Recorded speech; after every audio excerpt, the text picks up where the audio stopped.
Oke, selamat datang kembali di The Deep Dive.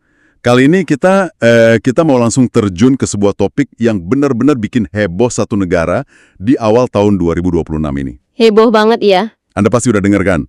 Ini soal pertunjukan komedi tunggalnya Pandji Pragiwaksono di Netflix yang judulnya Mensria.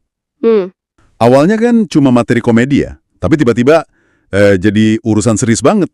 Ada laporan polisi, ada pembelaan dari pakar hukum sekelas Mahfud MD, respon yang super unik dari Wakil Presiden Gibran, sampai perang opini di media sosial. Lengkap ya. Nah, misi kita hari ini adalah membedah semua sumber yang Anda berikan. Kita akan lihat sebenarnya apa sih yang Pandji katakan. Kenapa reaksinya bisa seheboh itu. Dan yang paling penting, apa artinya semua ini buat kita, buat ruang kritik dan komedi di Indonesia.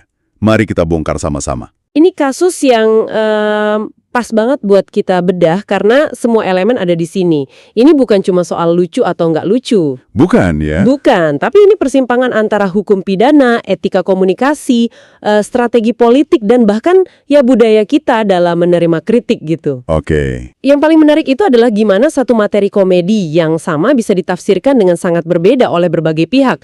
Ada yang bilang, oh ini kritik cerdas, bagian dari demokrasi. Yeah. Tapi di sisi lain ada yang bilang, wah ini penghinaan, ini fitnah, bahkan ada yang mencium kayak aroma agenda politik di baliknya. Jadi kita akan coba petakan semua sudut pandang ini. Tepat. Biar adil kita mulai dari sumber masalahnya dulu ya. Apa aja sih materi di Mensrea yang jadi pemicu keributan ini? Yang paling viral tentu aja sindiran ke Wakil Presiden Gibran Rakabuming Raka. Iya, yang itu dulu. Pandji secara spesifik menyoroti soal wajah ngantuk. Dia sampai menirukan mimik Gibran dan mengaitkannya sebagai salah satu alasan kenapa orang memilih pemimpin. Betul. Dan bukan cuma soal mimik loh. Ada juga plesetan PPH, pajak penghasilan, yang oleh Pandji disebut sebagai dana khusus buat bayar gaji Gibran. Oh, yang itu juga. Tapi yang menurut saya paling tajam dan paling banyak dikutip adalah satu kalimat perbandingan ini. Dia bilang, polisi kita membunuh, tentara kita berpolitik, Wakil Presiden kita, Gibran. Wah, itu perbandingan yang sangat provokatif.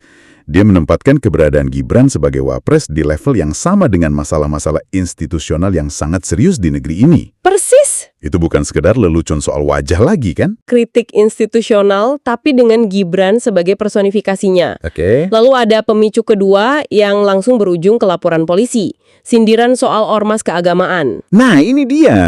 Pandji secara terbuka menyebut pemberian izin usaha pertambangan, IUP, untuk NU dan Muhammadiyah itu sebagai bentuk politik balas budi pemilu. Oke. Dia bilang, emang lo pikir kenapa NU sama Muhammadiyah bisa ngurus tambang? Karena diminta suaranya. Wow.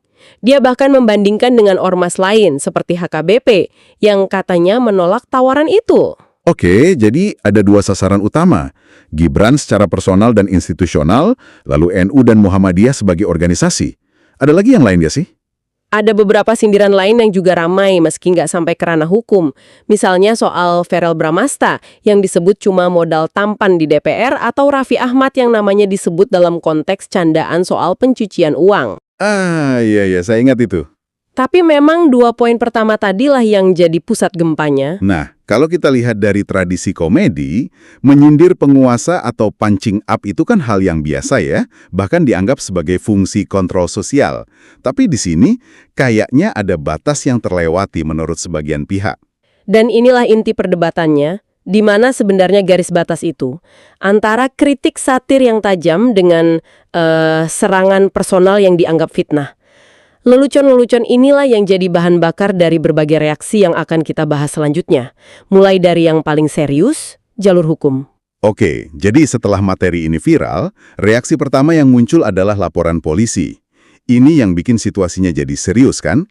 Pada 8 Januari 2026, Pandji resmi dilaporkan ke Polda Metro Jaya. Betul. Pelapornya bukan orang sembarangan. Mereka mengatasnamakan Angkatan Muda Nahdlatul Ulama, NU, dan Aliansi Muda Muhammadiyah. Tuduhannya pun berat, penghasutan dan penistaan agama. Laporannya terdaftar resmi loh dengan nomor LP B166I 2026 SPKTP Polda Metro Jaya. Jadi ini bukan sekedar gertakan. Bukan main-main ya? Bukan. Kalau kita dengar dari sisi pelapornya, mereka bilang tersinggung karena narasi politik balas budi itu seolah-olah merendahkan martabat NU dan Muhammadiyah. Tapi mereka juga menegaskan, tujuannya bukan mau memenjarakan Panji, tapi lebih sebagai evaluasi lewat jalur hukum. Oke. Tentu laporan ini langsung memicu respons dari para ahli hukum, dan yang paling menonjol adalah pembelaan dari Mahfud MD. Apa aja sih poin-poin utama beliau? Mahfud MD memberikan analisis hukum yang sangat runut dan jelas banget. Argumen pertama, dan ini yang paling fundamental, adalah asas non-retroaktif. Non-retroaktif, oke. Jadi materi Mensria itu direkam dan tayang di Netflix Desember 2025.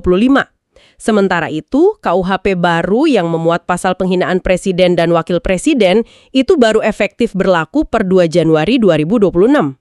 Oh, beda beberapa minggu ya? Betul. Dalam hukum pidana, aturan itu nggak bisa berlaku surut. Anda nggak bisa dihukum karena perbuatan yang saat dilakukan belum ada aturannya. Jadi secara waktu aja udah nggak kena, itu poin pertama. Terus apa lagi? Poin kedua, ini soal delik aduan.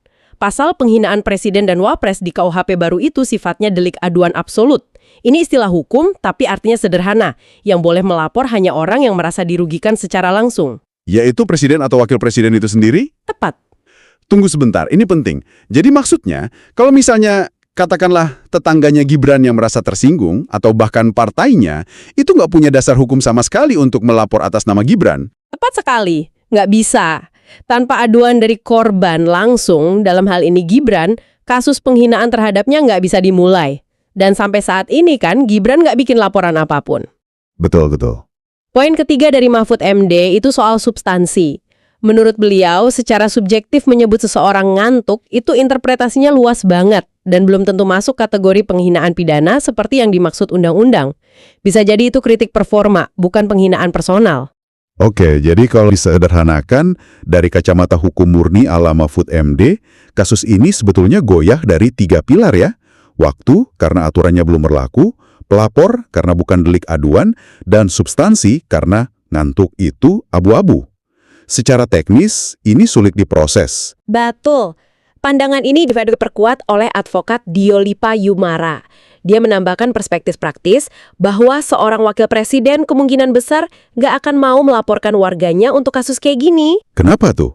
Karena itu justru bisa dianggap menurunkan wibawa negara, seolah-olah negara turun level untuk berdebat dengan satu komika. Jadi sanksi yang paling mungkin diterima Panji lebih bersifat sosial. Masuk akal. Dan ada satu plot twist menarik soal pelapor ini. Apa tuh? Muncul klarifikasi dari sumber internal Muhammadiyah. Mereka menyatakan bahwa kelompok yang menamakan diri Aliansi Muda Muhammadiyah itu tidak dikenal dalam struktur resmi organisasi mereka. Loh? Ditambah lagi, fakta di lapangan saat itu adalah Muhammadiyah sendiri bahkan belum menerima izin usaha pertambangan yang diributkan oleh Panji. Ini bikin dasar laporan mereka jadi makin problematis. Hanya Gibran sendiri. Dan reaksinya ini jujur di luar dugaan banyak orang. Sangat di luar dugaan. Dia merespon dengan sangat santai, bahkan terkesan cuek. Dalam salah satu wawancara, Gibran dikutip bilang, nggak usah lapor-lapor lah, kritik, evaluasi itu biasa. Titik. Cuma gitu aja. Iya, nggak ada kemarahan, nggak ada ancaman. Dan bukan cuma omongan kan, ada tindakannya yang lebih berbicara. Benar sekali. Ini yang oleh banyak pengamat dianggap sebagai respons paling cerdas. Gibran mengunggah sebuah video kunjungan kerjanya di media sosialnya. Yang bikin heboh adalah lagu latar atau background video itu. Oh iya. Dia sengaja memakai lagu karya Panji Pragiwaksono sendiri, judulnya Lagu Melayu. Itu sebuah manuver komunikasi politik yang brilian sih. Tanpa perlu berkata-kata, pesannya jelas. Saya dengar kritikmu dan saya nggak tersinggung. Saya bahkan menikmati karyamu yang lain. Betul. Ini cara membalas kritik dengan humor, bukan dengan pasal karet. Iya. Dan ini sejalan dengan branding politik yang sedang ia bangun. Citra pemimpin muda yang santai, anti baper, dan melek media sosial. Respons ini seolah mengkonfirmasi citra tersebut. Dia membalikkan serangan menjadi panggung untuk dirinya sendiri. Tapi kan nggak semua orang melihat respons Gibran itu murni santai dan bijak. Ada juga yang curiga, ini jangan-jangan cuma pencitraan atau bagian dari permainan narasi yang lebih besar. Tentu saja. Nah, disinilah pandangan dari Ade Armando menjadi sangat relevan. Dia melihat kasus ini dari sudut pandang yang sama sekali berbeda, jauh lebih politis. Oke, gimana menurut dia? Ade Armando menuduh bahwa ini bukan sekedar komedi. Menurutnya, Panji punya kebencian personal terhadap keluarga Jokowi dan Gibran adalah target utamanya. Dia juga menilai pengetahuan Panji sebenarnya terbatas, tapi dibingkai seolah-olah analisis mendalam untuk menyebarkan apa yang ia sebut propaganda negatif. Dan ada tuduhan agenda politik yang lebih jauh lagi, kan? Betul, ini poin paling serius dari Ade Armando. Dia mencurigai adanya agenda politik di balik serangan ke Gibran ini.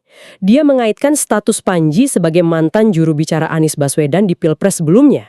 Oh, dikaitkan ke sana? Iya, menurut Ade ini adalah serangan pembuka untuk menjatuhkan citra Gibran yang diprediksi akan menjadi kandidat kuat di Pilpres 2029.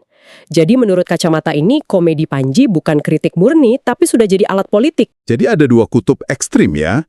Di satu sisi, Gibran merespons dengan humor. Di sisi lain, Ade Armando melihatnya sebagai serangan politik terencana.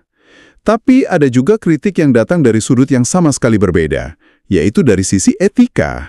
Benar, ini datang dari dua figur publik. Pertama, dokter sekaligus seniman, Tompi. Dia mengkritik lelucon mata ngantuk dari perspektif medis. Oh, menarik. Tompi menjelaskan ada kondisi medis bernama ptosis yang bisa membuat kelopak mata seseorang terlihat turun atau ngantuk. Dan itu bukan sesuatu yang bisa dipilih. Menurutnya, menyerang kondisi fisik seseorang itu bukan kritik cerdas, tapi sebuah kemalasan berpikir.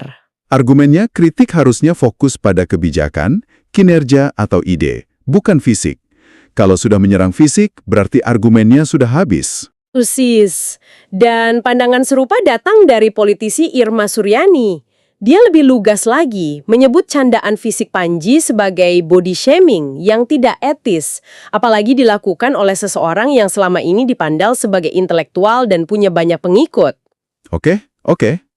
Jadi sekarang Anda bisa lihat, spektrum reaksinya lebar banget. Ada yang bawa ke hukum, ada yang balas dengan humor, ada yang menuduh agenda politik, ada juga yang mempermasalahkan etikanya. Jadi, apa artinya semua ini? Setelah kita bedah materinya, reaksi hukum, politik, dan etisnya, kasus ini jelas membuka kotak Pandora pertanyaan yang lebih besar. Apakah kita sebenarnya punya batasan yang jelas antara komedi, kritik, dan penghinaan di ruang publik kita? Nah, itu dia pertanyaannya. Apalagi efeknya meluas kan? Ada juga somasi etik lain ke Panji dari pihak Dharma Pongrekun yang merasa Panji merendahkan 10% pemilihnya di Pilkada DKI. Inilah saatnya kita menarik semua benang merahnya. Kasus Panji ini menjadi sebuah studi kasus sosiopolitik yang luar biasa relevan di awal tahun 2026. Ini adalah cerminan dari tegangan abadi antara kebebasan berekspresi yang dijamin oleh demokrasi dengan norma budaya dan etika ketimuran yang masih sangat kita junjung tinggi. Terutama soal serangan fisik tadi, itu sepertinya yang paling sensitif ya. Sangat sensitif. Para ahli komunikasi menyebut strategi menyerang karakteristik personal atau fisik lawan bicara sebagai sebuah kesesatan logika atau fallacy ad hominem. Argumennya adalah ketika Anda mulai menyerang fisik, bobot kritik substantif Anda justru melemah. Karena tidak lagi menyerang idenya, tapi orangnya. Betul, Anda menyerang orangnya. Ini yang disorot oleh Tompi dan Irma Suryani. Dan di luar perdebatan etika, kasus ini juga jadi ajang uji coba untuk produk hukum baru kita, KUHP yang baru itu. Argumen Mahfud MD soal non-retroaktif dan delik aduan menjadi preseden penting. Bahkan Mahfud sendiri mendorong agar pasal tersebut diuji kembali di Mahkamah Konstitusi melalui judicial review untuk mencari titik keseimbangan yang pas antara melindungi martabat lembaga negara dan menjamin kebebasan berpendapat warga. Oke. Pada akhirnya, kasus ini menguji kedewasaan semua pihak.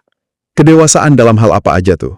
Kedewasaan komika dalam merumuskan dan menyampaikan kritik agar tetap tajam tapi nggak kebablasan.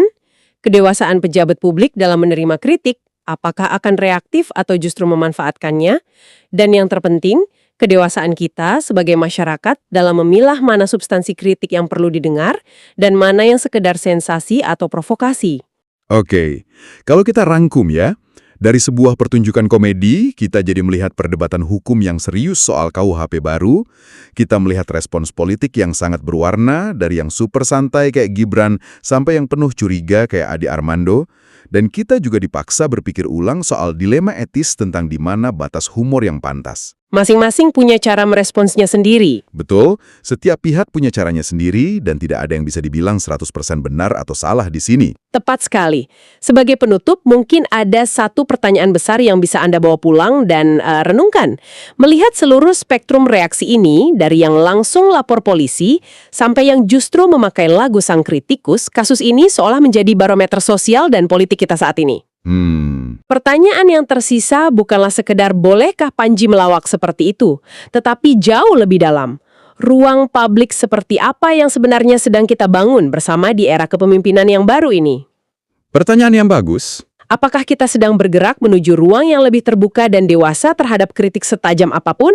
Atau justru sebaliknya, kita menuju sebuah masa di mana batasan antara yang lucu dan yang melanggar hukum menjadi semakin kabur dan sangat mudah dipolitisasi untuk kepentingan sesaat?